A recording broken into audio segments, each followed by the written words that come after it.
In July 2022, Sean Doman was riding his bike through a Kalispell neighborhood when he saw a police officer conducting a traffic stop. He stopped and began recording the stop with his phone. That phone video is now posted to YouTube. When a second officer arrived on the scene, he told Doman to move back. I need to be able to record audio. You can record it from right over here. Like I said, the fact that you're standing here... I'd like to stand right here. Okay, well you can't. The situation escalated and eventually Doman was arrested and charged with obstructing an officer. A jury later found him guilty. Doman challenged his conviction, saying he was exercising his constitutional rights, not interfering with police. On Wednesday, his case reached the Montana Supreme Court. Sean Doman is being criminally punished for exercising his right to record the police in public.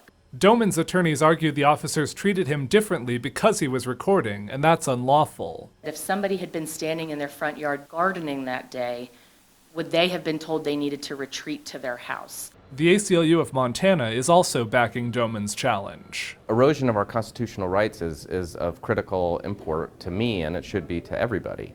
If somebody is permitted to be arrested simply for exercising a constitutional right, then we're no longer living in a democracy. An attorney for the state defended Doman's conviction. He argued Doman's attorneys hadn't done enough to bring up these issues earlier in the legal process, and that he was arrested not because he was recording, but because his presence so close to the stopped car was disrupting the officer's investigation. And he says, right, I agree, do me a favor and just get out of where we're working, and you can totally film from right over here by this tree, okay? Those words were spoken clearly, concisely. There is no way Doman didn't hear those words. There is no plausible way he didn't understand the words. Justices will now consider the arguments before making a final ruling. In Helena, Jonathan Amberian, MTN News.